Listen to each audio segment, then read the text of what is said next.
Assalamualaikum warahmatullahi wabarakatuh.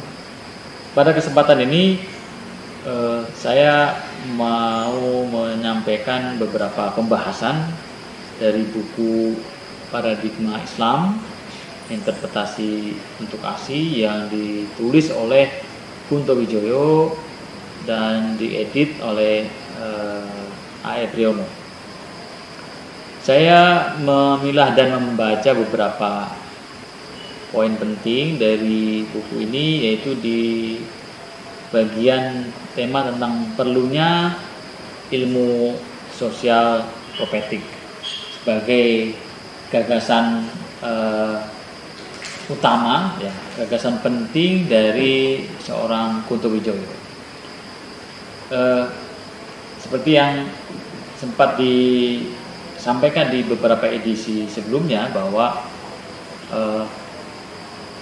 Kunto Wijoyo ya mencoba mengelaborasi tentang perlunya ilmu sosial profetik. Mengapa ilmu sosial profetik itu penting? Karena kelihatannya beliau menangkap bahwa misi-misi dari Nabi dan juga diteruskan oleh para ilmuwan dan ulama itu menjadi satu kesatuan tema, ya, yang disebut menyampaikan doktrin, yaitu tauhid atau keesaan Tuhan. Nah, ini yang menjadi misi profetik dari ilmu-ilmu sosial yang mencoba mengaitkan dengan prinsip-prinsip nilai Islam, yaitu tauhid. Saya kira tauhid tidak hanya sekedar menjadi doktrin, tidak sekedar menjadi nilai, tapi juga dia menjadi satu cara atau metode untuk mengelola hidup dan kehidupan, mengelola kebudayaan, dan selanjutnya mengelola peradaban. Jadi misi dari ilmu sosial profetik yang disampaikan Kunto Wijoyo adalah terkait dengan misi penyampaian tauhid sebagai nilai, sebagai cara.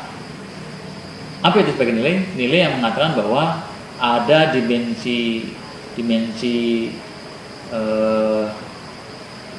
di luar apa yang kita lihat dan apa kita rasakan secara indrawi dalam fenomena keseharian kita. Jadi ada faktor-faktor lain yang itu adalah yang kita sebut dengan Tuhan atau Allah Subhanahu wa Ta'ala.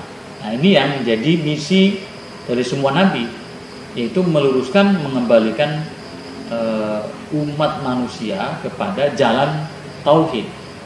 Ya, apa itu jalan tauhid? Jalan yang mengesahkan Tuhan.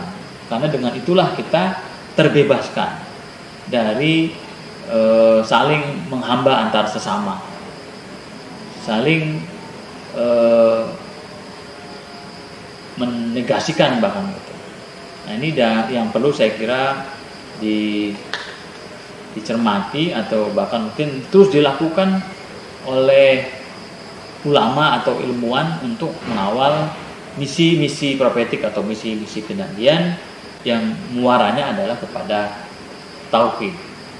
Nah, tauhid sebagai nilai yaitu keyakinan bahwa ada dimensi lain yang mengatur kehidupan dunia ini, yaitu yang disebut dengan Tuhan atau Allah atau dalam bahasa-bahasa yang lain.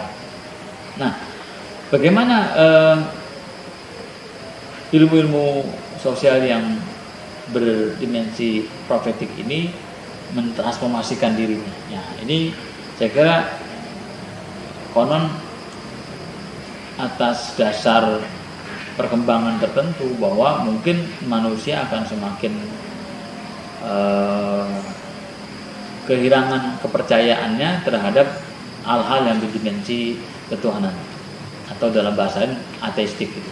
Tapi ternyata sampai saat ini agama tetap menjadi jalan solusi, jalan ketenangan, jalan kebahagiaan, jalan keselamatan yang harus dikontekstualisasikan dalam era dan masa apapun. Nah, ini yang perlu dikawal oleh semua kita sebagai ilmuwan atau ulama untuk mengedepankan sisi-sisi profetik ini. Nah, dimensinya banyak, tentu yang diperlukan adalah bagaimana mentransformasikannya. Nah, tentu saja karena bersifat keilmuan, maka upaya untuk mengintegrasikan kajian-kajian keagamaan dengan kajian-kajian sains dalam satu wadah yang sama, saling mengisi, saling melengkapi, bahwa dimensi-dimensi huduri, dimensi-dimensi husuli, ya, itu harus saling bersinergi, saling menguatkan. Dimensi husuli adalah kajian-kajian yang berangkat dari kajian-kajian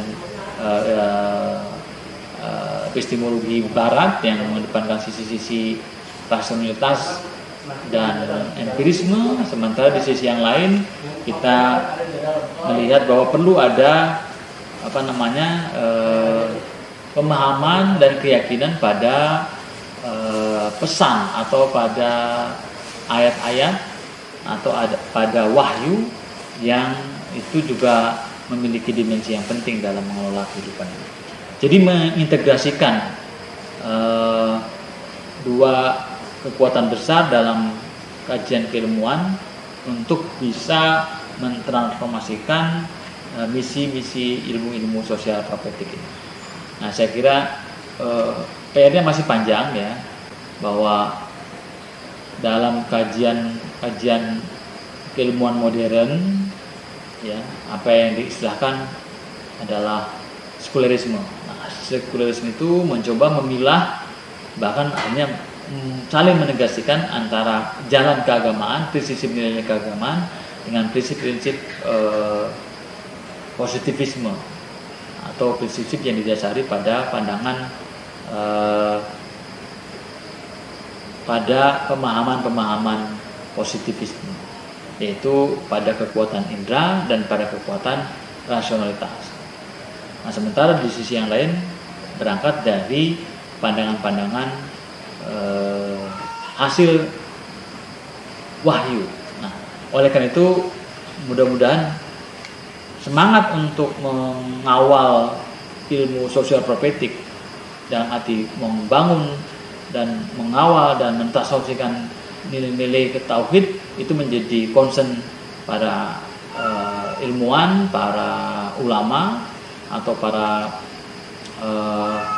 cendekiawan yang tentu saja ada dalam jalan buku, dan dengan buku itulah kita juga menjadi menemukan jalan untuk kita bisa mengelola kehidupan ini lebih baik dengan prinsip-prinsip ilmu sosial profetik.